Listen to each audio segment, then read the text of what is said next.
Welcome to our presentation, How to Use Foresights to Navigate Technology Drivers that Produce Products Consumers Want. This will be one of 3 parts.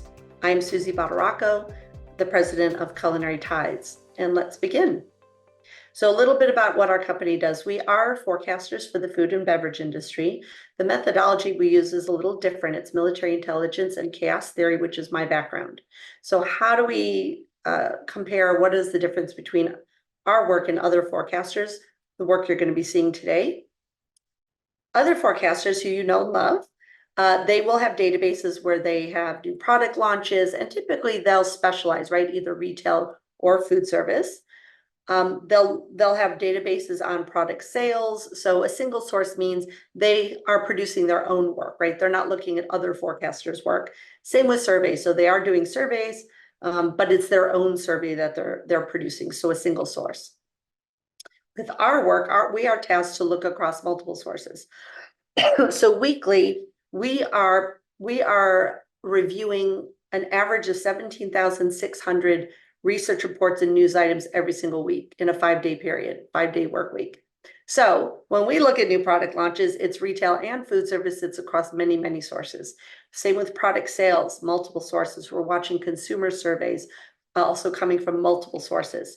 On top of this, we're able to watch behavioral research, competitor intelligence, technologies being born, clinical health research, government regulations. We also watch couriers, meaning industries that are close to the food industries, for example, travel and pharmaceutical, and all economic research. So we are watching retail, food service, e-com, and consumers' reaction to economic matters.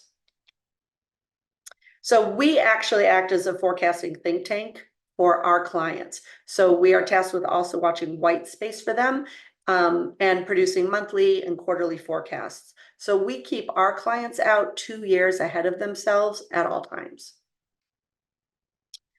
So when we talk about any kind of trends, we have to first look at what are the drivers, what are the behaviors that result from this.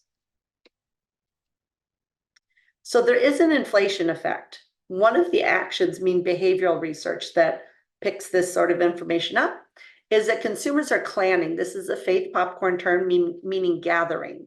So when they are going out or calling for advice, they are going to people they know, love, and trust, right? They're not looking at going to restaurants and sitting at communal tables to meet a bunch of strangers, right? They're surrounding themselves by sources they trust. Because of this, they are flocking to shareables. This could be in retail or restaurants, which, as an example, shareables can affect your packaging, right? Regionalism, they want to know what your sourcing is, or on a restaurant menu, like, where did this item come from? What kind of, is this a global dish? Is this a regional USA dish? What is this? Because what they're doing is they're seeking alliances, safety, and familiarity.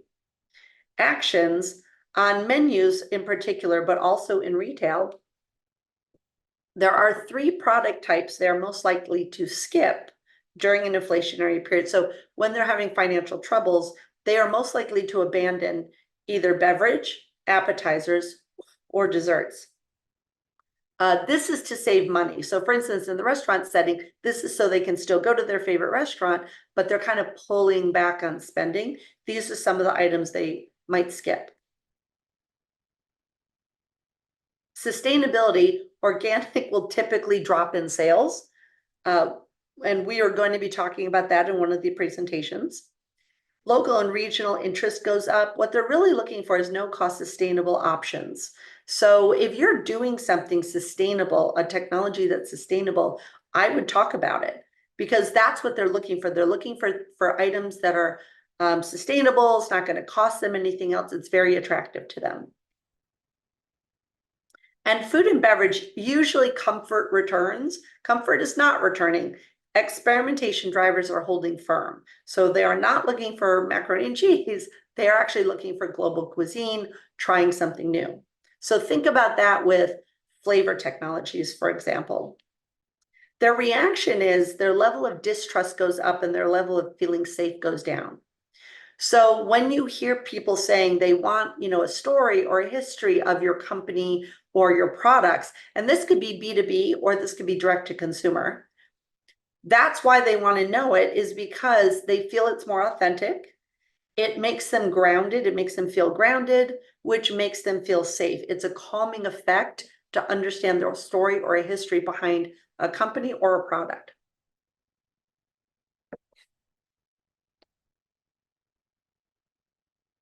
Also during crisis, this is economics because it's inflation. So again, this could be consumers or this could be your customers if you're B2B. One action that can happen is they surrender, meaning there's no change in behavior.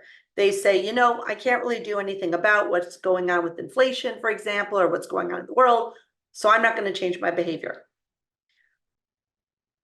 More likely, what consumers do is they temporarily disengage, meaning they will switch brands, they will trade down on products, they will switch locations they purchase from, they will switch type of items they buy.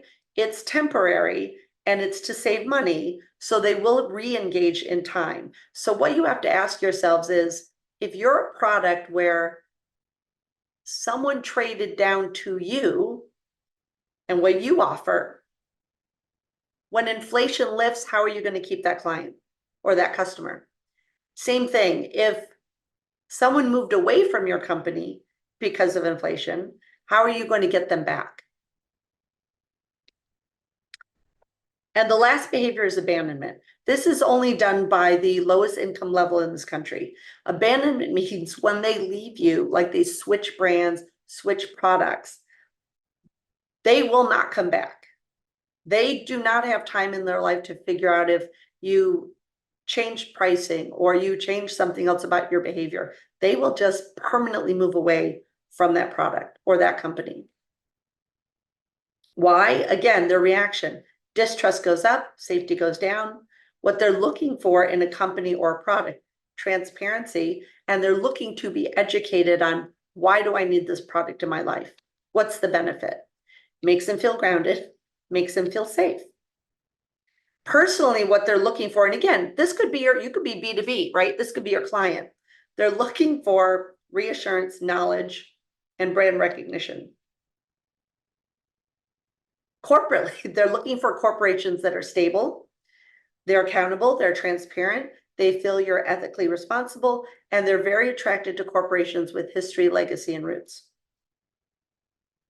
So there are behavioral changes to watch for too.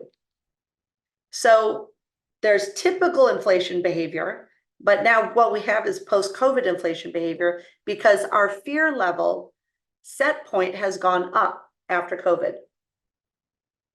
So what used to cause consumers to panic are not causing them to panic. They have a much higher set point, right? Pain threshold. So as examples, normally alcohol consumption would go up, simple cocktails would go up, so we would be drinking gin and tonic. That's actually not happening.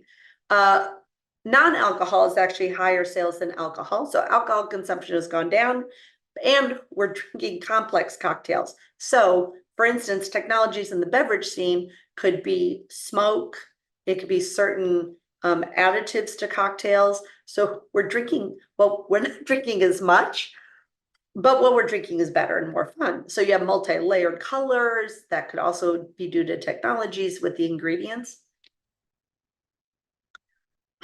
Sustainability spending usually goes down. Sustainability spending has slowed, but is still higher than previous years. And again, because of COVID, they're not willing to let go of that behavior entirely. Snacking usually goes up, and this is for inflation and stress, right? But that's not what's happening. Snacking has now started to go up, but it's strictly due to inflation. It's a cost savings, but it's not a stress behavior at this point. Comfort food usually goes up. That's also not happening. It's really flavor exploration. Breakfast away from home goes down. Why are we tracking this?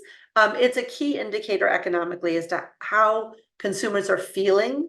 And right now, breakfast away from home is still higher, is still up. It's cheaper to eat breakfast at home.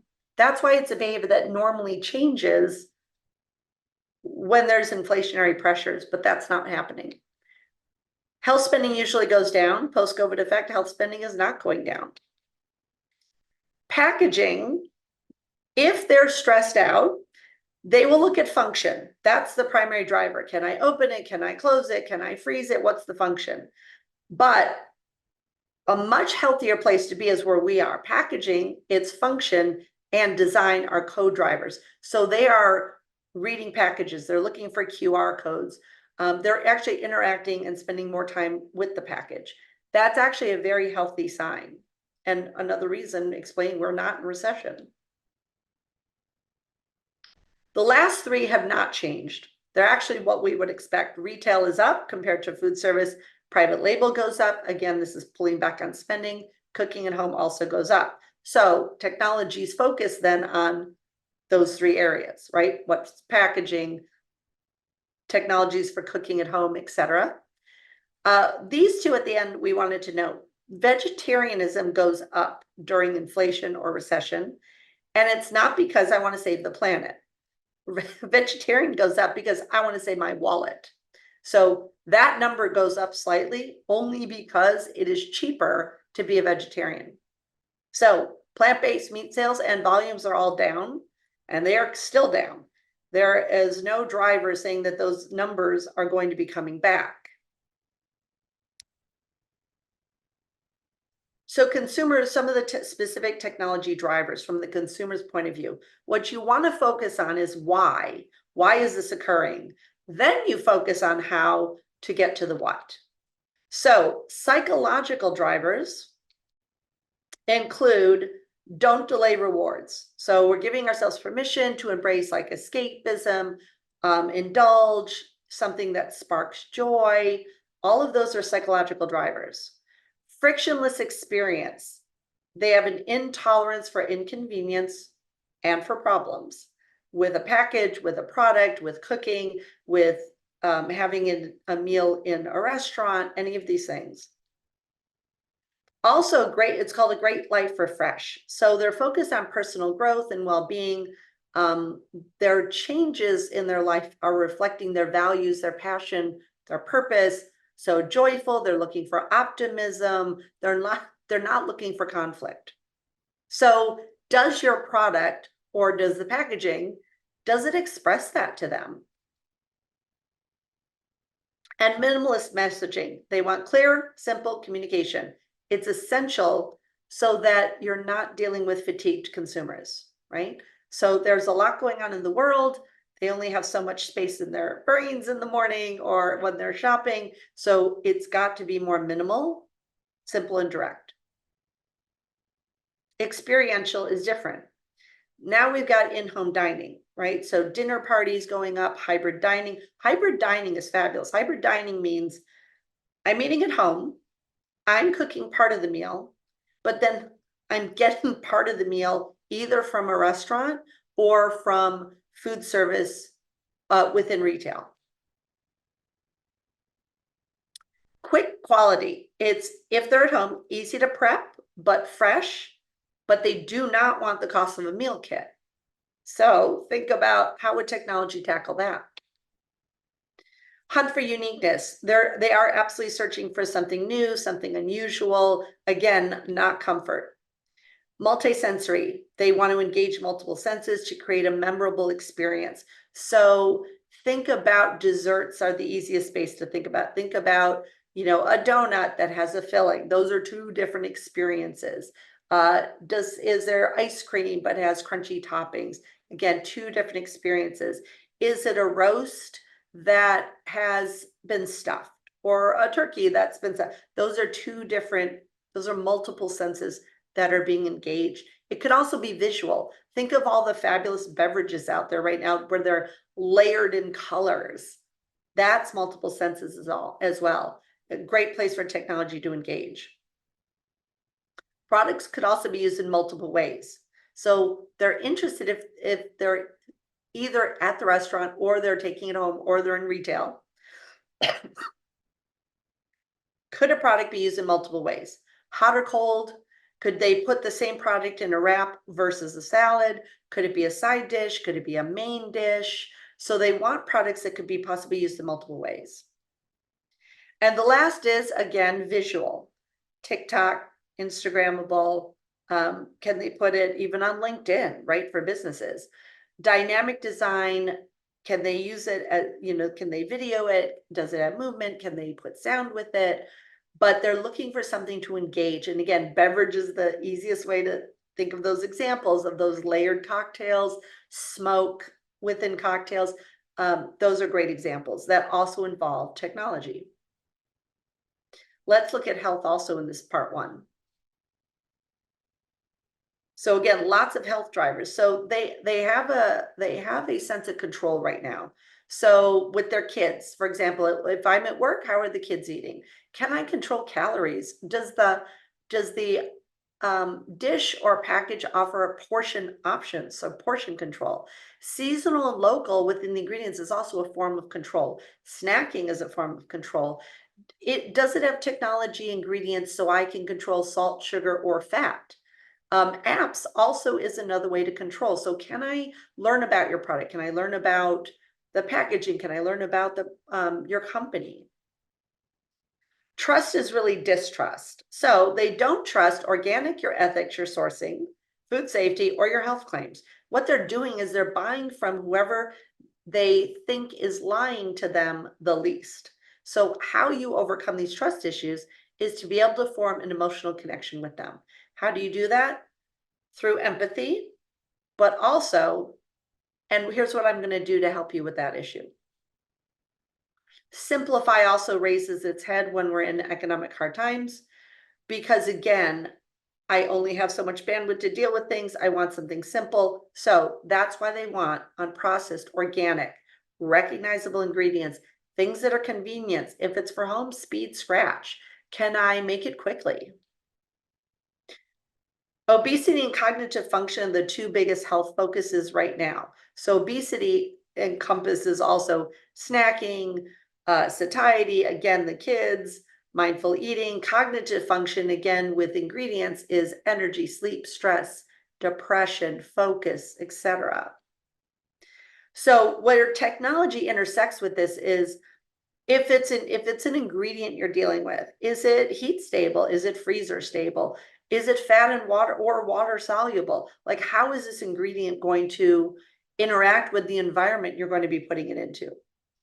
And also equipment wise, can equipment accommodate the ingredients? Can the equipment maintain the structure and function of these ingredients that are going to solve some of these issues for clients and consumers? Health. I'm going to bring all of these up at once.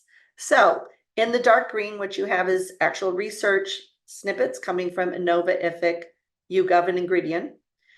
The bullet points at the top are the focus, and the little red diagram is called a link diagram, and it's another way to express the data. So consumers are cutting back on non-essential foods right now. So they're not stockpiling, but they are cutting back on non-essential foods. And beverage. And again, it's to save money, but sometimes that can lead them to make less healthy choices, which again, they are not happy about, because what they're interested in is functional products, functional benefits. So for example, in cognitive function, relaxation, sleep, focus, energy. This could be obesity function. The next line, 61% digestion, looking for more fiber. So that's digestive health.